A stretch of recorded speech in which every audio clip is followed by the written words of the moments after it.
Hoy, hermanos, nos encontramos en la última parte del libro de Génesis, capítulo 1, en la última parte de la creación de Génesis, capítulo 1. Y ¿saben algo, hermanos? Con respecto al origen del universo, ustedes sabían que hay únicamente tres posturas principales acerca de cómo se creó el universo. La primera postura se le conoce como la evolución materialista. ¿De qué habla la evolución materialista? Bueno, la evolución materialista afirma que el universo entero, todo lo que se conoce, tal como existe ahora, llegó a existir de la nada. De alguna manera, hermanos, apareció algo vivo ahí, de la nada, y a lo largo de billones y billones de años se ha convertido a lo que hoy conocemos como el universo. Esto se le conoce como la teoría de la evolución materialista.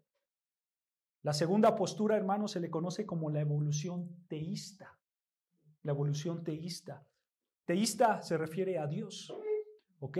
Entonces, la evolución teísta afirma que Dios existe, que Dios, hermanos, fue la mente original, que Dios fue la mente que hizo todo el proceso creativo, pero Dios, hermanos, a lo largo de los billones y billones de años, usó y mutó, hermanos, todo el universo que conocemos el día de hoy. Eso es lo que explica la evolución teísta. Dios usó la evolución por millones de años para crear todo lo que existe. Y por último, hermanos, conocemos lo que se le conoce la creación divina. ¿Qué es lo que dice la creación divina? Bueno, ellos afirman que el Dios eterno, el todo sabio, el todopoderoso, el inmutable, hizo el universo tal cual existe el día de hoy. Y que Dios, hermanos, creó todo de la nada con el simple hecho de ¿qué? De hablar. El creacionismo, hermanos, realmente rechaza toda forma de evolución. Toda forma de evolución lo rechaza el creacionismo. La creación divina, hermanos, afirma que Dios creó todo tal cual lo conocemos ahora. Obviamente, hermanos, dentro de ciertas plantas, dentro de ciertos animales hay variaciones, ¿no es cierto? Pero las especies permanecen igual como Dios las creó originalmente. Entonces, hermanos, tenemos estas tres posturas. Ahora, la primera postura, la evolución materialista, no puede suceder. No puede suceder la evolución materialista. ¿Por qué? ¿Saben por qué? Porque la evolución, hermanos, es imposible. La evolución no puede existir. El azar no es nada. El azar, hermanos, no es una fuerza. El azar no es una energía. Simplemente el azar no existe. El azar, hermanos, no puede resultar en nada. Por lo tanto, si nada existe, pues nada puede existir. Esa es la realidad. La segunda postura, hermanos, la evolución teísta, de la misma manera es imposible por los mismos motivos que la primera. Porque la evolución, hermanos, es imposible. No hay ninguna evidencia, hermanos, ni precisa ni científica, que apunte a la evolución. No hay ninguna evidencia que un tipo de vida con los años evolucione a otro tipo de vida. Eso es imposible. En materias de genética de ADN es imposible. Y también, hermanos, rechazamos la evolución teísta porque el Dios eterno, el Dios que es sabio, el Dios que es poderoso, el inmutable, sabemos, hermanos, que se ha revelado en su palabra, ¿no es cierto? Y sabemos que esta palabra, que es la Biblia, nos dice cómo creó Dios el universo. Y aquí nunca dice Dios que creó el universo con procesos evolutivos, ¿o sí? Jamás. Jamás. Hemos estado aprendiendo Génesis 1. Y aquí vemos cómo verdaderamente Dios creó todo el universo. Por lo tanto, hermanos, esto nos deja con la tercera opción, la creación divina. Dios creó todo el universo como hoy lo conocemos. Eso es lo único que tiene sentido en la ciencia. Un creador creando todas las cosas. Los evolucionistas, hermanos, tienen muchas dificultades para probar la evolución. La razón por la cual no pueden probar la evolución, hermanos, es porque simplemente no sucedió. ¿Cuándo llegó a existir el universo, hermanos? ¿Cuándo se creó todas las cosas? El único y preciso registro está aquí, en la Biblia, en Génesis capítulo 1. El registro divinamente ordenado, divinamente inspirado, está aquí, en Génesis capítulo 1. Y la Biblia, hermanos, nos dice que Dios creó el universo ¿en cuántos días? En 6 días.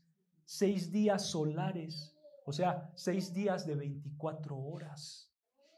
Y si tú estudias todas las genealogías, hermanos, en Génesis, eso nos puede indicar que este universo, este planeta lleva aproximadamente entre 6,000 a 10,000 años de existencia.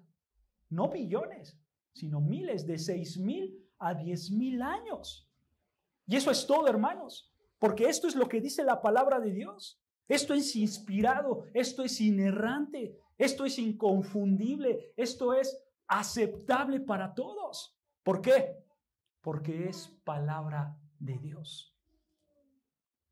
Hermanos, ¿ustedes sabían que la creación es el simiente de toda la historia y de toda la teología? ¿Tú sabías que la creación es el simiente de todo? Hermanos, la creación es la base de toda la verdad y de toda la religión verdadera. Si el universo llegara a existir por creación divina, entonces eso quiere decir que hay un Dios. Y debido a que hay un Dios, entonces ese Dios está a cargo de todo. Y ese Dios es soberano. Y entonces ese Dios establece las reglas. Porque Él es soberano.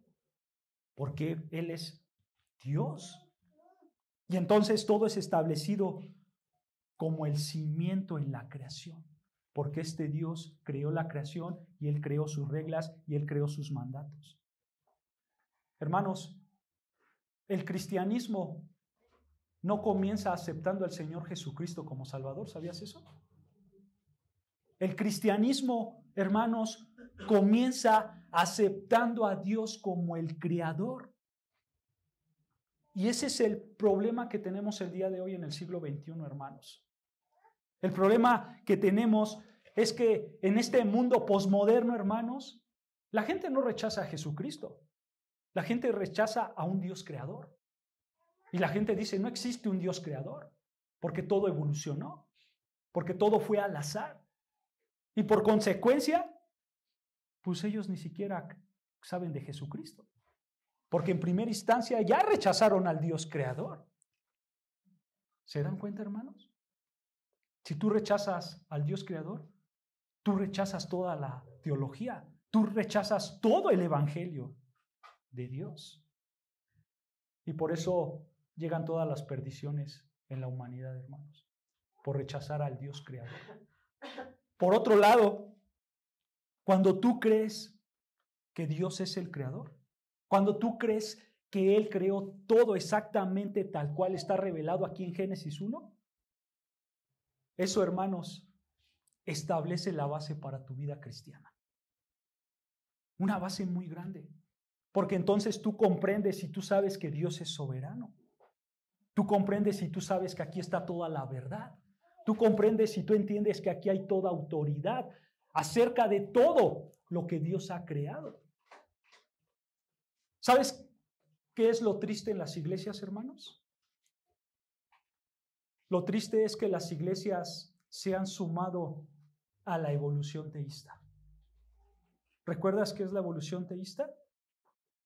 que Dios creó todo, pero con procesos evolutivos. Y entonces la iglesia, para quedar bien con el mundo, dice: nosotros somos evolucionistas teístas. Nosotros sí creemos que existe un Dios, pero ese Dios usó la evolución. Y entonces cuando tú crees eso, tú aplastas, tú pisoteas la credibilidad cristiana. Tú pisoteas el propio evangelio. Porque en ningún lado de las Escrituras aparece la evolución.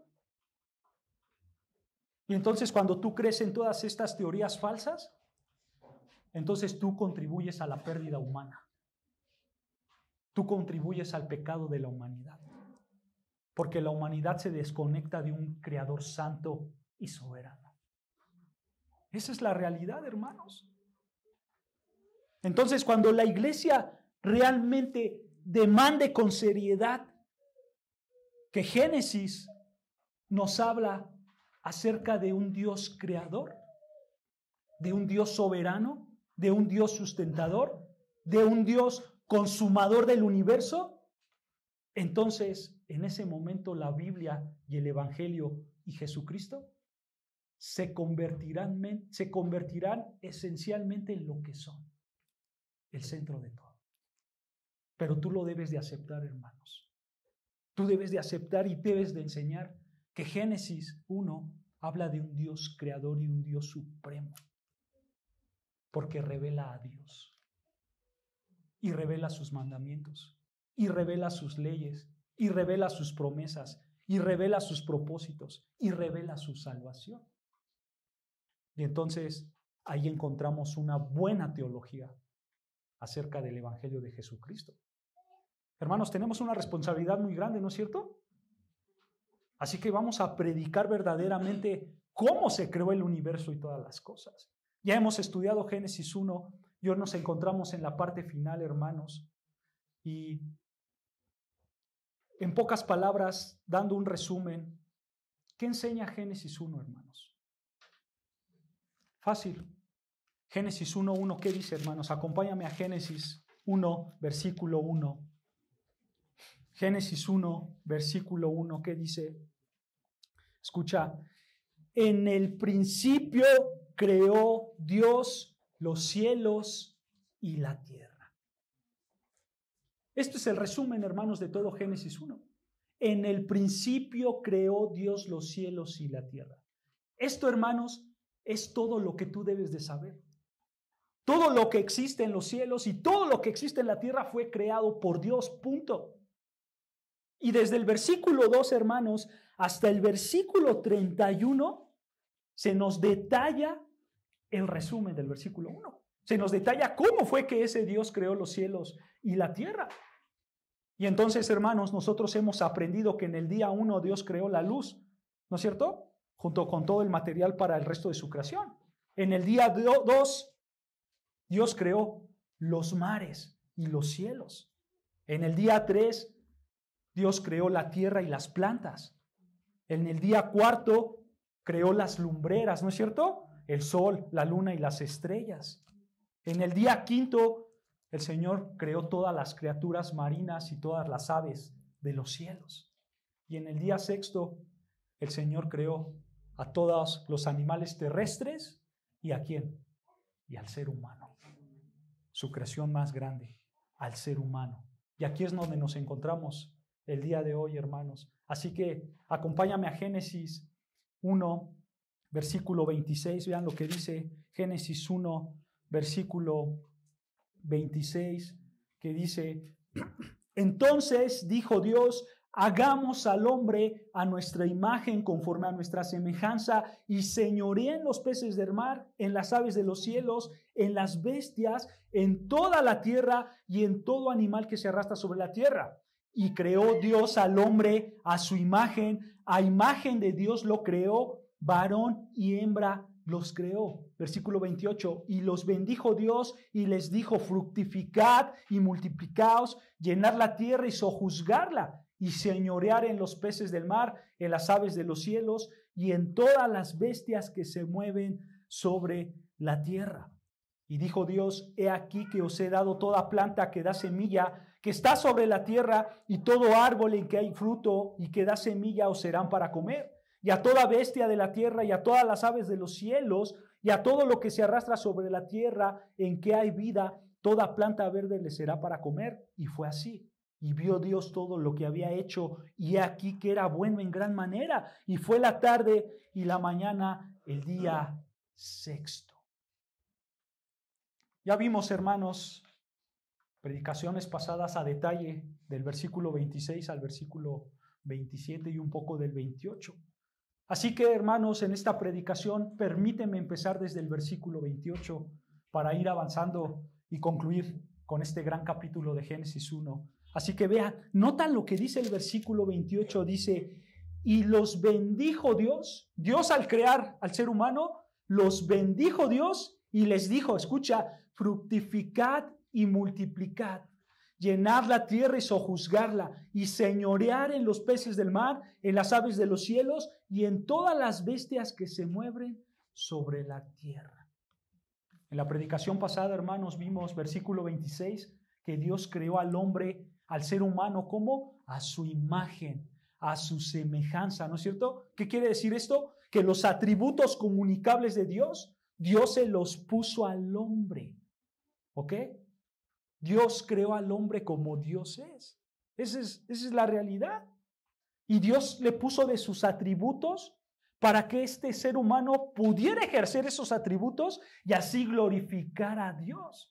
Por eso nosotros podemos amar, por eso nosotros podemos tener un sentido de misericordia, de justicia, de gracia, de ira incluso, porque somos hechos a la imagen y semejanza de Dios. Pero, hermanos, también Dios creó al hombre como un ser soberano sobre el planeta, ¿no es cierto? Para ser el rey de este planeta. Por eso ahí en el versículo 28 se usa la palabra de sojuzgarla y señorearla, ¿no es cierto? O sea, Dios le está diciendo, tú, ser humano, tienes que señorear, tienes que gobernar a toda forma de vida. Toda forma de vida deben de estar bajo tu dominio soberano, porque tú los vas a dominar. Tú vas a ser el rey de este planeta. Y hermanos, Dios le dio la responsabilidad al hombre de ser hecho a su imagen, de revelar esa gloria misma de Dios, y también le dio la responsabilidad de dominar el mundo y trabajar el mundo. Eso es lo que vemos en estas palabras. Pero ahora, me fui rápido porque eso lo vimos la semana pasada, hermanos. Pero ahora vean otra responsabilidad que encontramos en el versículo 28 que dice, y los bendijo Dios y les dijo, fructificad y multiplicaos, llenad la tierra. Dios le dijo al hombre, fructificaos y multiplicaos. Pero nota que en el versículo 27, ¿a quién se lo dijo? Al varón y a la hembra, ¿no es cierto? A un hombre y a una mujer. Esta es la responsabilidad de los seres humanos. Él debe de manifestar la imagen de Dios. Él debe de manifestar la personalidad de Dios. Así como Dios se relaciona, Él se tiene que relacionar. Pero también Él debe de ser el rey de la tierra. Por tal motivo debe de cuidar el huerto de Dios. Pero también tienes que ser el propagador de la vida humana. Tú tienes que propagar toda la raza humana. Y hermanos, este es el diseño de Dios. Escucha, para el matrimonio y para la procreación. Acompáñame a Génesis 2, versículo 7. Vean lo que dice Génesis 2, versículo 7. Génesis 2, versículo 7, dice así, entonces Jehová Dios formó al hombre del polvo de la tierra y sopló en su nariz aliento de vida y fue el hombre un ser viviente. Dios crea al ser humano. Y vean más abajo, versículo 18, y dijo Jehová Dios, no es bueno que el hombre esté solo. Le haré ayuda, ¿qué? idónea para él. O sea, Dios creó al varón, al hombre, y vio Dios que estaba solo, ¿no es cierto? Y Dios mismo dijo, no Adán, no el hombre, no el varón. Dios mismo dijo, tengo que hacerle una ayuda idónea. Una ayuda idónea. Hermanos, cuando se habla de la ayuda idónea, ¿qué se te viene a la mente? Porque siempre cuando escuchas la ayuda idónea, en la mayoría de las personas piensan en alguien que tiene que lavar los trastes, en alguien que debe de sacar la basura, en alguien que debe de hacer la cama, que debe hacer las cosas del hogar, y entonces ella es mi ayuda idónea. Hermanos, ese no es el tipo de ayuda idónea que vemos originalmente, ¿eh? Él necesitaba ayuda ¿para qué? Una ayuda idónea ¿para qué? ¿Para qué necesitaba Adán una ayuda idónea? Sencillo, para procrear. Él necesitaba una ayuda para procrear. Hermanos, él necesitaba una ayuda para la propagación de la raza humana. Ese es el punto aquí en Génesis 1 y Génesis 2. Él necesita una ayuda, él necesita una compañera. Y vean versículo 21. Versículo 21, vean lo que dice. Entonces Jehová Dios hizo caer sueño profundo sobre Adán. Y mientras éste dormía, tomó una de sus costillas y cerró la carne en su lugar. Y de la costilla que Jehová Dios tomó del hombre, hizo una mujer y la trajo al hombre. Dijo entonces Adán, esta es ahora hueso de mis huesos y carne de mi carne. Esta será llamada varona, porque del varón fue tomada. Por tanto, dejará el hombre a su padre y a su madre, y se unirá a su mujer, y serán una sola carne. Y estaban ambos desnudos, Adán y su mujer, y no se avergonzaban. Hermanos, esta sección del capítulo 2 expande la declaración simple de Génesis 1:27 que dice, varón y hembra los creó. Aquí tienes cómo Dios hizo eso. Aquí en el capítulo 2 no es una historia adicional, es una expansión del original de Génesis 1:27. ¿Cómo fue que Dios formó al hombre y a la mujer? Ahora, hay algo importante en estos dos pasajes, Génesis 1:27 y Génesis 2. Aquí, mis hermanos, si se dan cuenta en los dos pasajes, primero se menciona a quién, al varón, ¿no es cierto? Y después a la mujer. El hombre es colocado primero y dice Dios, esto es necesario en la creación. Colocar primero al hombre. Hermanos, si no te has dado cuenta, eso muestra una precisión asombrosa del libro de Génesis. Y te lo voy a explicar, hermanos, con un argumento científico. Te lo voy a explicar, hermanos, con una investigación genética.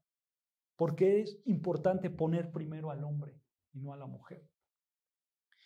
El hombre, hermanos, tiene ambos cromosomas, como cromosoma X y cromosoma Y. Y la mujer solo tiene un cromosoma, el cromosoma X. Las mujeres son XX. ¿Los cromosomas para qué sirven? Pues básicamente, hermanos, determinan el sexo del bebé. Para eso sirven los cromosomas, ¿ok? Ahora, si la mujer hubiera sido primero antes que el hombre y el hombre hubiera sido tomado del cuerpo de ella, ¿qué hubiera pasado? La reproducción, hermanos, habría sido imposible. La reproducción humana hubiera sido imposible, ya que solamente se hubiera tenido el cromosoma X y X. Porque si ella tiene el cromosoma X y se lo sacas y creas a alguien con las mismas características que ella, entonces va a tener cromosoma X y X.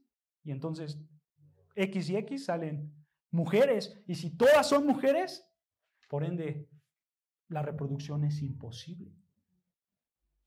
Entonces, hermanos, el hombre tenía que ser creado primero. Porque tenía un cromosoma X y un cromosoma Y. Y el cromosoma Y produce al hombre y el cromosoma X produce a la mujer. ¿Se dan cuenta, hermanos, la sabiduría perfecta de este Dios creador? Hermanos, Dios sabía exactamente lo que Él estaba haciendo. Hermanos, Dios no hizo las cosas simplemente por hacerlas. Y por esto, hermanos, Dios tomó el hueso de Adán, tomó sus huesos y Dios, sabiendo el proceso científico y el proceso del ADN, cómo el ADN se codifica, creó a Eva. Y de ahí les dijo, ustedes multiplíquense, porque de ustedes va a salir toda la raza humana. Dios hizo una mujer a partir de los huesos de Adán. Dios hizo una compañera para Adán. Y entonces los dos juntos podían producir hombres y mujeres. Y entonces los cromosomas X y los cromosomas Y eran bien conocidos para Dios. Y Dios en su perfección los creó. El hombre tenía el material genético perfecto para crear a una mujer. Y cuando creó la mujer, Dios le dijo, ahora tienes tu ayuda idónea perfecta para procrear y para llenar toda la tierra. Háganlo. Y esto no es, hermanos, por términos de evolución. Estos son términos reales científicos, apoyados por las Escrituras. Y entonces, hermanos, ellos pudieron procrear. Y ese fue el mandato de dominio. Versículo 28, Génesis 1:28, ¿qué dijo? Fructificaos y multiplicaos, ¿no es cierto? Llenad la tierra y sojuzgarla. Hermanos, esta es una bendición tan grande. Solo piensa en esto, hermano. ¿Qué pasa si tú traes un bebé al mundo? Pasa, hermano, que él o ella es una persona hecha a la imagen y semejanza de Dios. Qué increíble, ¿no es cierto? Esto es increíble, hermanos. Hecho a la imagen y semejanza del Todopoderoso, del soberano, del inmutable, del eterno. Hermanos, en toda la creación no existe nada como esto. Por eso esto es una bendición. Estas son de las cosas más ricas de la vida. Y los seres humanos, hermanos, tienen el privilegio y el gozo de enriquecerse en sus relaciones personales y matrimoniales para la multiplicación de estos seres hechos a la imagen y semejanza de Dios. Una unión matrimonial, hermanos, su fundamento o uno de sus fundamentos es esto: procrear, y hombres o mujeres hechos a la imagen y semejanza de Dios. Esto es una bendición tan grande, hermanos. Por lo tanto, hermanos, aquí podemos ver el dominio que Dios le da al ser humano para que pueda dominar sobre toda la tierra. Por eso al final del versículo 28, ¿qué dice? Llenad, ¿qué? La tierra, perdón, ahí en medio del versículo 28 dice, llenad la tierra. Es el dominio. Ustedes van a dominar todo esto que yo he creado. Ahora, hermanos, Dios diseñó el matrimonio entre un hombre y una mujer. Por eso Dios creó un varón y una varona, ¿no? Como coloquialmente se le dice. Ese es el diseño de Dios, hombre y mujer. Pero vean cómo Dios quiere que estos hombres, estos seres humanos, hombre y mujer, vivan en su matrimonio. Acompáñame a Génesis 2:24, porque ahí lo explica claramente el Señor. Génesis 2, versículo 24, dice, Dios crea al hombre, Dios crea a la mujer, Dios allí establece el matrimonio, y vean lo que dice versículo 24, Génesis 2:24, por tanto, dejará el hombre a su padre y a su madre, y se unirá a su mujer, y serán una sola carne. Nota, hermano, que el matrimonio implica, dice el texto, dejará el hombre a su padre y a su madre. O sea, el matrimonio implica dejar a tus padres. Eso implica el matrimonio. ¿Para qué? Para que tú formes tu nueva familia. Por eso Dios dice, dejará el hombre a su padre y a su madre.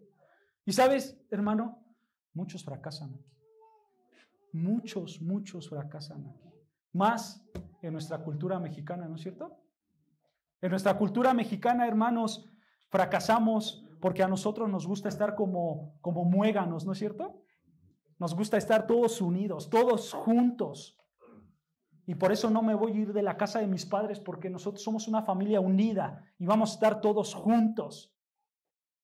Pero hermanos, nota que la palabra de Dios usa la palabra dejará. Y dejará implica un aspecto físico y un aspecto emocional. Dejará, dice el Señor. Como coloquialmente lo decimos, hermanos, dejará quiere decir corta el cordón umbilical. Tienes que salirte de tu casa. Con esto, hermanos, no estamos diciendo que tú debes de dejar de deshonrar a tus padres, o que debes de dejar amar, o que debes de dejar de cuidar a tus padres. No estamos diciendo eso, hermanos. Solo estamos diciendo que el que se casa deberá caminar solo él y su pareja, y nada más. Solo ellos dos, formando su propia familia. Hermanos, este es el diseño de Dios. Y muchas veces, hermanos, los casados fracasan en esto, o lo peor de todo, los papás hacen que los casados fracasen en esto. Porque en lugar que los padres digan, hijo, tienes que ir, ya tienes tus alitas y vuélale. ¿Qué hacen los padres? No, pero pues es que le va a ir bien mal. Pues aquí quédate en tu cuarto. Al final, que ahí cabemos todos. Y entonces el padre hace que su hijo peque en contra del Señor. Porque este es el diseño original de Dios. Dios quiere que los seres humanos hagamos esto. Que si tú tienes el don del matrimonio y te casas, tú dejes a tus padres para que tú puedas formar tu propia familia. Hermanos, realmente esto es importante. Caminar con tu pareja, caminar con tu cónyuge, formando tu propia familia. Pero después, hermanos, de que dejas a tus padres, dice el texto, vean lo que dice el texto, dejará el hombre a su padre y a su madre, ¿y qué? Y se unirá a su mujer. Los dejas y después dice, te unes a tu mujer. Esta palabra de unirá, hermanos, muchos la malinterpretan con tener relaciones sexuales, pero esa palabra de unirá no se refiere a eso. Unirá, hermanos, literalmente se traduce como aferrarse. Te aferrarás a tu mujer, sería una traducción muy literal.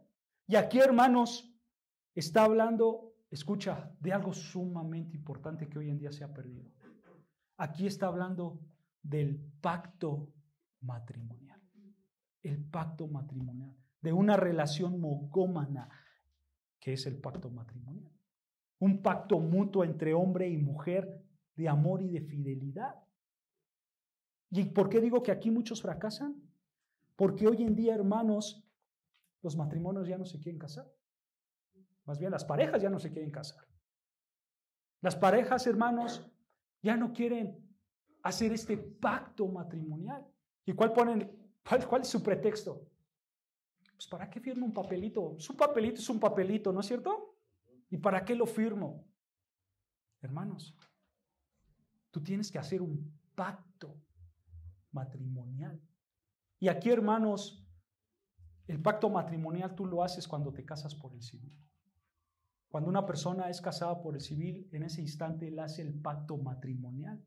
Porque él, delante de la sociedad, delante de lo que lo rodean, él y ella hacen un pacto.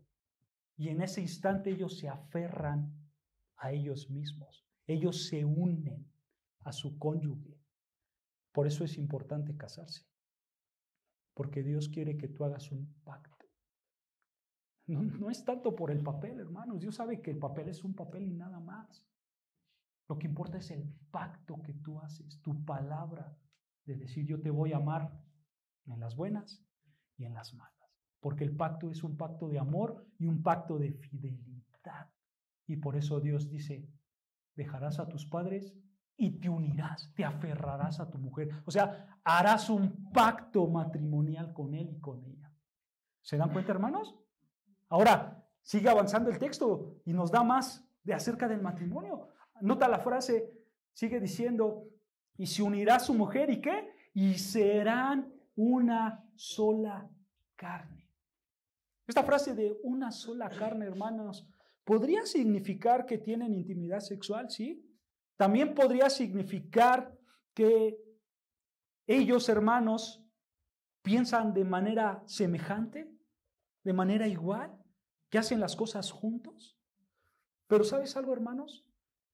La expresión más pura y más verdadera de una sola carne es cuando los dos se unen en una carne, en una vida. Cuando los dos se unen y forman una vida, forman una sola carne. Más allá de las relaciones físicas, hermanos. Marido y mujer deben, por supuesto que sí, deben estar unidos en sus destinos, en sus posesiones, en sus ideas, en sus habilidades, en sus mentes, en sus problemas, en sus éxitos, en sus fracasos, en sus sufrimientos, en sus alegrías, en sus cuerpos, en su fe, en todo. Deben de estar unidos porque ahora son una sola carne. Eso es cierto, hermanos. Y eso es lo que realmente la Biblia nos enseña.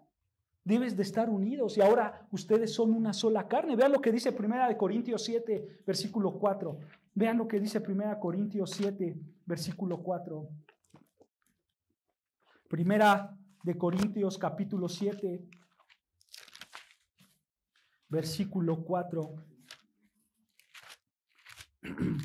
1 Corintios capítulo 7, versículo 4. Escucha, dice, la mujer no tiene potestad sobre su propio cuerpo, sino el marido. Y escucha, ni tampoco tiene el marido potestad sobre su propio cuerpo, sino la mujer. Hermanos, esto es una sola carne. Esposo y esposa ya no se pertenecen a sí mismos. Tú le perteneces al otro, porque tú ya eres de tu cónyuge. Este es el diseño perfecto de Dios para el matrimonio. Tú te unes y formas una sola carne. Eso quiere decir que tú ya no vas a ver por ti mismo, sino que tú vas a ver por tu cónyuge. Tú vas a ver por tu esposo o tú vas a ver por tu esposa. En todos los aspectos de la vida, hermanos. Y esto es importantísimo, hermanos, que los matrimonios lo tengan presente.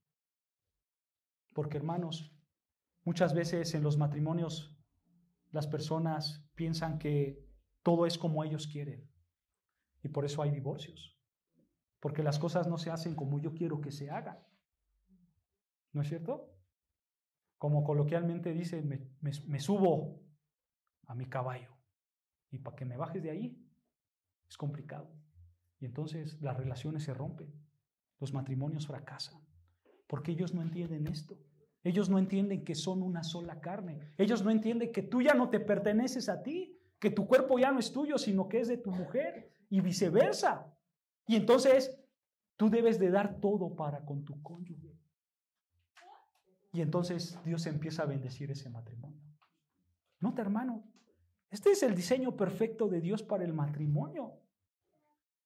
Pero nota que para que haya un matrimonio bendecido por Dios, dentro de ese matrimonio debe de estar el dejar, el unirse y en ser una carne. Si tú no cumples con estos 3 puntos, tú pecarás en contra de Dios. Y tu matrimonio no va a ser bendecido. Porque no has dejado a tus padres, porque no has hecho un pacto matrimonial y porque no has sido una sola carne con tu pareja. Hermanos, Dios quería esto para Adán y para Eva. Dios por eso los creó. Dios por eso les dio el mandato de fructificaos y multiplicarse. En otras palabras, tienen que hacer un pacto matrimonial y de ahí extender la raza humana. Entonces, nota, hermanos, que Dios estableció la capacidad tanto al hombre para la mujer de ser fecundos, ¿no es cierto? Y Dios estableció el pacto matrimonial en medio de este mandato de ser fecundos. Un hombre y una mujer juntos de por vida. De por vida. ¿Sabes algo interesante, hermanos? Los evolucionistas, ellos se siguen preguntando hasta el día de hoy, ¿por qué los seres humanos casi siempre terminan en pares? Ellos se preguntan eso. ¿Por qué los seres humanos terminan en pares? O sea, en una pareja. ¿Por qué? Y ellos no pueden entender esto con el proceso evolutivo. Porque ellos dicen, es caramba, ¿cómo es que el proceso evolutivo, ellos piensan así? ¿Cómo es que el proceso evolutivo hizo que un hombre y una mujer se junten y se queden los dos juntos? ¿Cómo fue que pasó eso? Y ellos le dan vueltas y vueltas y vueltas y vueltas y nunca van a encontrar la respuesta porque sus ojos están vendados, están cegados. Hermanos, la respuesta está aquí. Un hombre y una mujer están unidos. ¿Por qué? Porque ese es el diseño perfecto de Dios para la raza humana. Y por eso Dios permite las relaciones entre un hombre y una mujer para que ellos se casen y formen su familia. Porque es un diseño perfecto de Dios.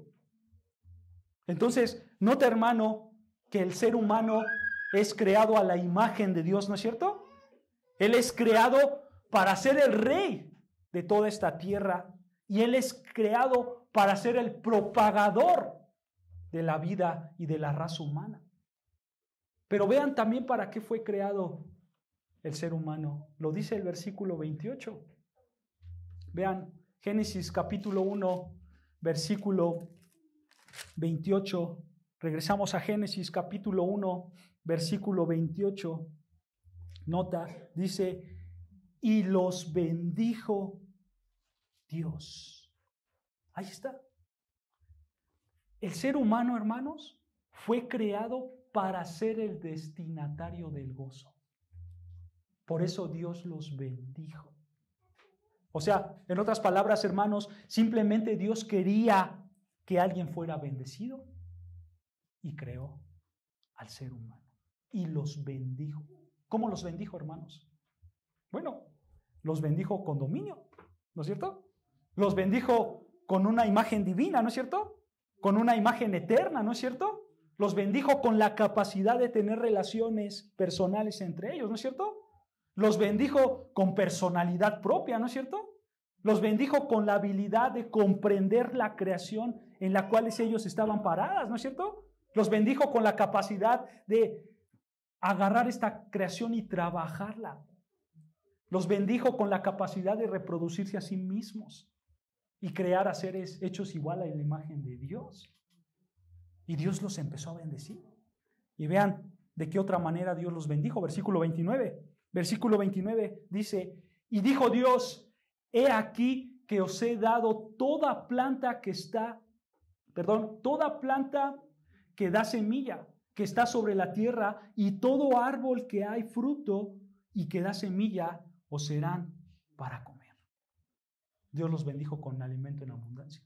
Dios los bendijo con plantas, semillas y árboles y frutos. Ahora, hermano, ¿tú te has preguntado alguna vez por qué Dios creó este mundo con una variedad extensa de comida? ¿Simplemente en las plantas, en las frutas, en los vegetales? Obviamente quitando la carne, hermanos, porque para este punto no había muerte, ¿ok? Cuando el hombre es originalmente creado, hermanos, el hombre es un hombre vegano, solo comía plantas, frutas y plantas. Pero si notas, parece que no hay un fin para toda la vegetación. Todo lo que crece, todo lo que cuelga de los árboles, dice Dios, es para tu gozo, es para que tú lo comas, es para que tú lo tomes. Y aparte, Dios ha proporcionado la habilidad humana extraordinaria para que lo puedas disfrutar en tu gusto, ¿no es cierto?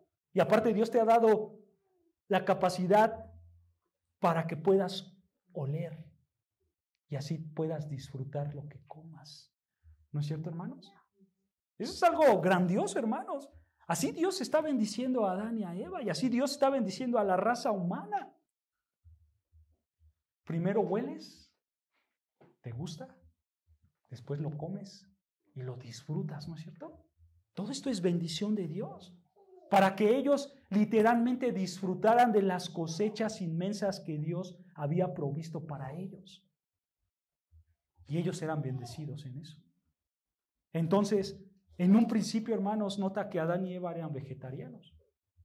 Podían comer de todas las plantas, de todas las semillas, de todos los árboles que daban frutos según las semillas que tenían, y todo era alimento para ellos.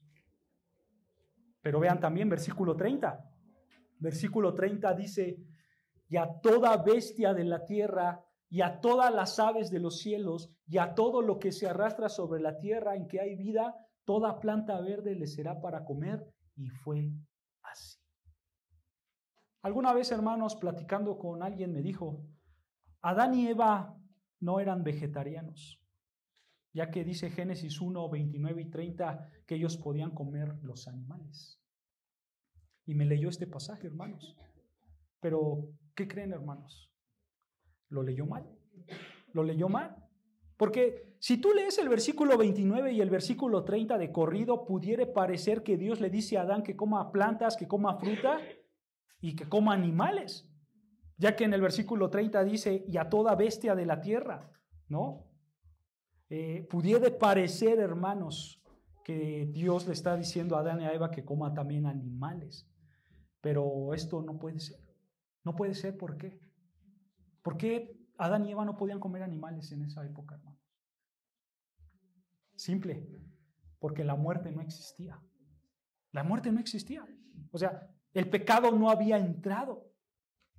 Entonces, ¿cómo se comerían los animales si no hay muerte? ¿No es cierto? Esa es la realidad. Entonces, si te das cuenta, hermanos, el versículo 29 acaba con un punto final, ¿no es cierto? Y comienza el versículo 30. Y el versículo 30 apunta a los animales. Y Dios les dice a Adán y a Eva que los animales también van a comer plantas verdes, ¿no es cierto? Y entonces, tanto animales como seres humanos originalmente eran vegetarianos. Y nota al final del versículo 30, ¿qué dice? Y fue así. Y fue así. El hombre era vegetariano, los animales también eran vegetarianos, y fue así, dice el Señor. ¿Por qué? Porque la muerte no existía. En este tiempo, hermanos, nada moría, nada padecía, todo era perfecto. Dios estableció esto, hermanos, como el patrón fijo original, y por eso Él dijo: y fue así. Esa frase de fue así indica permanencia. Así va a ser, así quiero que suceda. Ustedes van a comer plantas, van a ser vegetarianos. En el Edén había solo una excepción. ¿Sabes cuál era la excepción? ¿Sabes cuál era la prohibición que Dios había dado en el Edén? Era el árbol que se le conoce como el árbol de la ciencia del bien y del mal. Vean lo que dice Génesis 2:16. Génesis 2, versículo 16, vean lo que dice. Génesis 2, versículo 16 dice: y mandó Jehová Dios al hombre diciendo: de todo árbol del huerto podrás comer. De todo, dice el Señor, ¿no? Pero vean la excepción, versículo 17: mas del árbol de la ciencia del bien y del mal no comerás, porque el día que de él comieras, ciertamente morirás. Había también un árbol que se llamaba el árbol de la vida. Y ese árbol de la vida, dice Dios, tú puedes comer de ese árbol de la vida. Tú puedes comer de todo lo que tú quieras, pero del árbol de la ciencia del bien y del mal no comerás.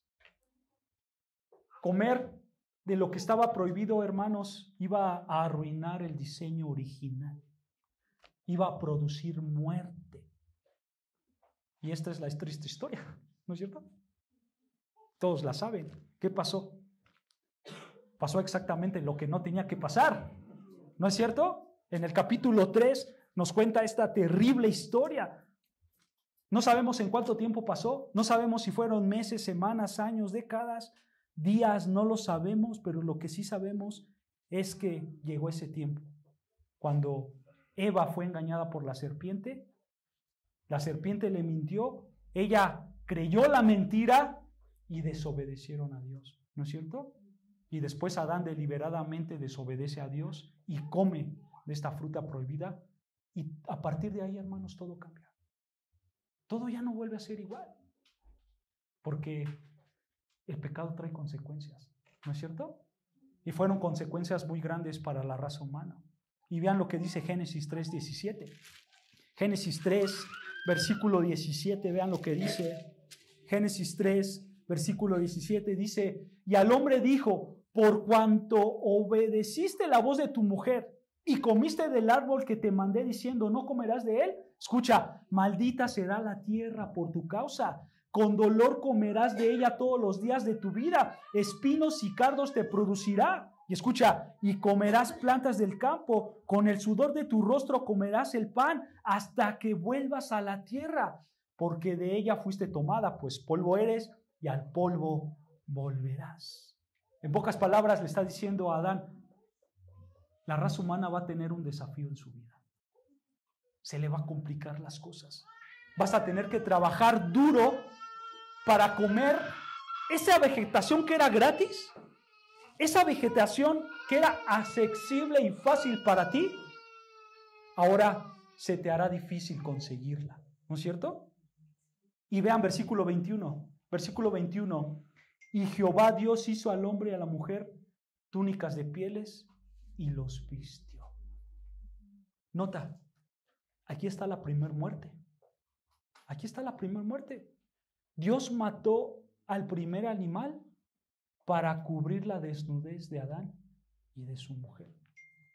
Hermanos, esto es importantísimo, porque la desobediencia, el pecado, llevaba a la muerte, ¿no es cierto? Dios fue muy claro: si tomas de este árbol, vas a morir.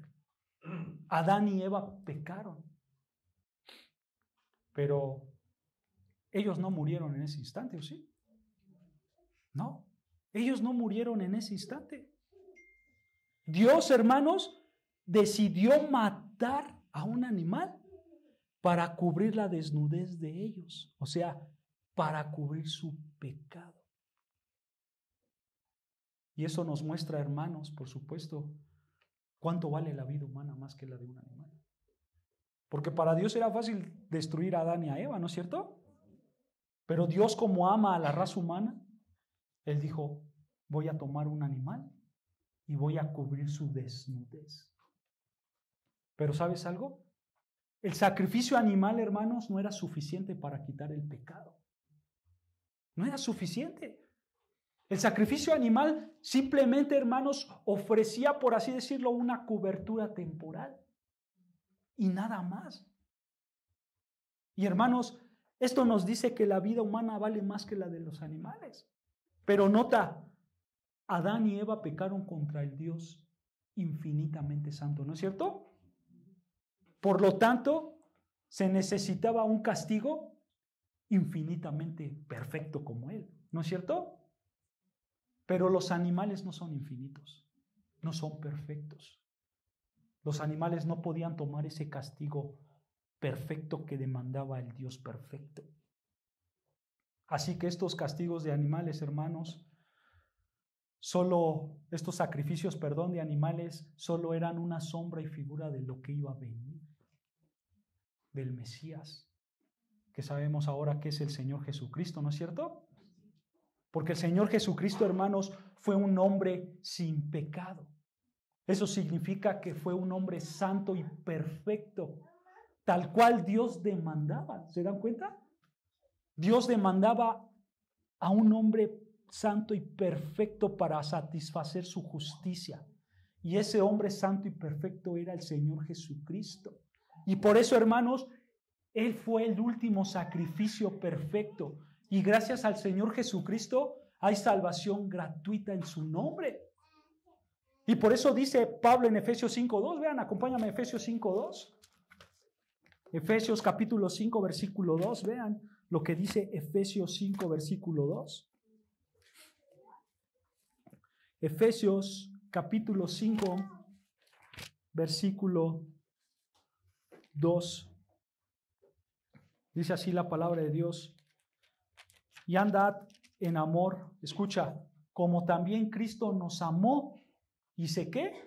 Y se entregó a sí mismo por nosotros. Y escucha, ofrenda y sacrificio a Dios en olor fragante.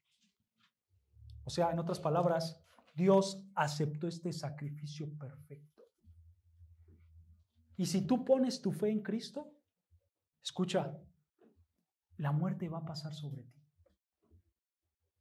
La muerte va a pasar sobre ti. Ciertamente, hermanos, esta carne pecadora morirá. Pero hay una realidad muy grande que a veces no pensamos en ella. Y es que cuando tú mueras, hermanos, tú vas a cerrar los ojos. Pero al segundo los vas a abrir. Y vas a estar delante del Dios santo, del Dios perfecto, del Dios omnipotente. Y si creíste en el Señor Jesucristo, tendrás vida eterna y jamás morirás. Vean lo que dice Juan 6:47, el Evangelio de Juan, capítulo 6, versículo 47, el Evangelio de Juan, Juan 6:47, vean lo que dice.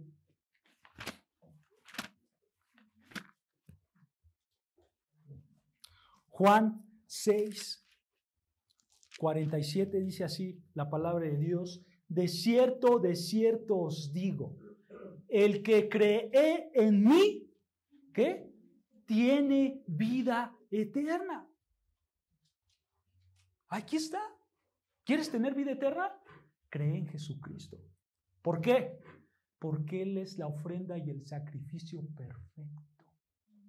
Él es la ofrenda y el sacrificio perfecto que Dios demandó para salvar a esta raza humana que pecó. Como lo diría Pablo en Romanos 5, por un hombre vino el pecado, Adán, pero por otro vino la salvación, Jesucristo. Esa es la realidad, hermanos. Nadie puede salvar, ni un sacrificio animal puede salvar, solo Jesucristo. Y hermanos, siempre ha sido así, ¿eh? No crean que en el Antiguo Testamento se salvaban sacrificando animales, no. Simplemente, hermanos, ni en el Antiguo ni en el Nuevo Testamento nunca la salvación ha sido por un sacrificio animal. Simplemente que Dios lo permitió, ¿para qué?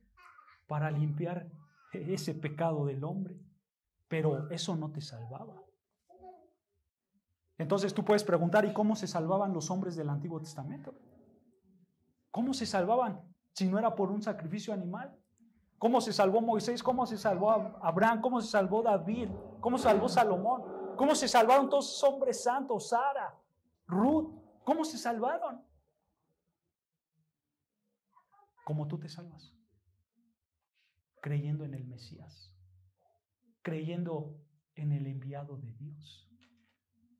Si tú crees en Jesucristo como el Cristo, como el Mesías, ciertamente tú vas a tener vida eterna. Y en ese segundo, cuando abras tus ojos, entrarás al reino glorioso de Dios. Pero hermanos, Dios solamente permitió los sacrificios de animal para limpiar el pecado. Y Dios lo permitió. Y vean lo que dice Génesis 4:4. Génesis 4:4, vean lo que dice. Génesis capítulo 4, versículo 4. Vean, hablando de un hijo de Adán y Eva, Abel. Dice Génesis 4:4, y Abel trajo también de los primogénitos de sus ovejas, de las más gordo de ellas. Y miró Jehová con agrado a Abel y a su ofrenda. Esto significa que él trajo un sacrificio animal, ¿no es cierto? O sea, Abel mató un animal y el Señor consideró esa ofrenda. El Señor aceptó la muerte del animal como un sacrificio. Lo cual, hermanos, significa que la muerte de un animal fue iniciada por Dios, fue aceptada por Dios, pero dentro del marco sacrificial. Porque, hermanos, esto apunta a la paga del pecado. Porque si tú pecas, tienen que morir. Tienes que morir. Y entonces Dios dijo, como yo amo tanto al ser humano, les voy a permitir que maten los animales para que ellos se puedan salvar. Pero, como el humano fue el que pecó, tarde o temprano Dios iba a demandar una vida humana, ¿no es cierto? Pero ¿qué vida humana iba a ser más perfecta para poder satisfacer la ira justa de Dios? Ninguna. Y entonces Dios en ese amor dijo, como ninguna vida humana puede satisfacer mi justicia, ¿qué tengo que hacer? Ir yo mismo. Porque yo demando un sacrificio perfecto. Y como nadie hay perfecto, entonces yo tengo que ir. Y el Señor Jesucristo vino y se humilló a sí mismo, ¿no es cierto? Se hizo semejante a los hombres para salvar a los hombres. ¿Se dan cuenta, hermanos? Este realmente es el glorioso mensaje del Evangelio. ¿Se dan cuenta por qué es importante Génesis? Porque de aquí parte absolutamente todo. Absolutamente todo. Y ya después, hermanos, para nuestra delicia, para nuestro gozo y para nuestro gusto, Dios permitió que comiéramos carne de animal. Y eso lo dice Génesis 9:1. Vean, Génesis 9, versículo 1. Vean, Génesis 9, versículo 1. Dice, Génesis 9, versículo 1. Bendijo Dios a Noé y a sus hijos y les dijo, fructificaos y multiplicaos y llenad la tierra. Aquí estamos después del diluvio, ¿recuerdan? Los seres humanos pecaron, todo el mundo pecó, Dios inundó a todo el mundo por castigo divino, pero dijo, yo no voy a destruir la raza humana, voy a salvar a Noé y a su familia, a 8 personas. Y vean, Dios les dio los mismos mandamientos que les dio a Adán y a Eva, ¿no es cierto? Son las mismas palabras, fructificaos y multiplicaos y llenar la tierra, ¿no es cierto? Las mismitas palabras. Y escucha versículo 2. El temor y el miedo de vosotros están sobre todo animal de la tierra y sobre toda ave de los cielos, en todo lo que se mueva sobre la tierra y en todos los peces del mar, en vuestra mano son entregados. Mismo mandamiento, tú eres el rey del planeta. Tú vas a estar sobre todo esto, ¿no es cierto? Tú vas a tener autoridad sobre todo lo creado, sobre todas las animales. Pero vean, hermanos, versículo 3. Todo lo que se mueve y vive os será para mantenimiento, o sea, para comer. Así como las legumbres y las plantas verdes, os lo he dado todo. Entonces, hermanos, no creas que ser vegetariano es el modo cristiano. No. Originalmente lo fue, pero no había pecado. Las circunstancias eran otras. Ahora Dios permitió que la gente pudiera comer carne una vez que hubo pecado. Y por eso es que nosotros podemos comer carne animal, hermanos. Y creo que eso es muy, muy importante. No por el gusto a la carne, hermanos, sino que es importante porque Dios mostró originalmente a través de esas muertes de animales que el pecado trae muerte. O sea, hermanos, a lo que me refiero es que cada vez que un animal se muere o lo matamos para comer, eso nos hace o nos tiene que hacer pensar en que nuestro pecado trae consecuencias de muerte. Dios permitió el sacrificio de los animales y Dios permitió que nos los comiéramos. Pero atrás de esto está esto. El pecado trae consecuencias. El pecado trae muerte. La muerte requiere un sacrificio. El pecado requiere un sacrificio. Y tenemos que estar conscientes de esto, hermanos. Y como ya lo mencionamos, el sacrificio perfecto, el mecanismo sustitutivo perfecto, solo fue Jesucristo. Y por eso es importante para nosotros, porque nosotros tenemos que poner nuestra mira en Jesucristo. En nadie más, hermanos. Obviamente, hermanos, aquí hay mucho en lo que podemos profundizar y nos podemos quedar aquí horas y horas estudiando Génesis 1 y Génesis 2. Pero por el momento, hermanos, quiero que te quedes con esto. Quiero que concluyamos Génesis 1 con esto. Dios Creó al hombre a su imagen, a su semejanza. Creó al hombre para ser el rey de toda la tierra. Creó al hombre para procrear, para propagar la tierra con seres humanos. Pero también creó al hombre para que disfrutaran las riquezas que Dios creó. Para eso Dios creó al hombre, para que nosotros también disfrutáramos de lo que Él creó. Y acaba el versículo 31, Génesis 1, vean lo que dice Génesis 1, versículo 31. Y vio Dios todo lo que había hecho, y he aquí que era bueno en gran manera. Y fue la tarde y la mañana, el día sexto. Dios dice que era bueno en gran manera. Y no solamente el día sexto, sino todo lo que había creado, toda su creación, todo era bueno en gran manera. ¿Qué quiere decir eso?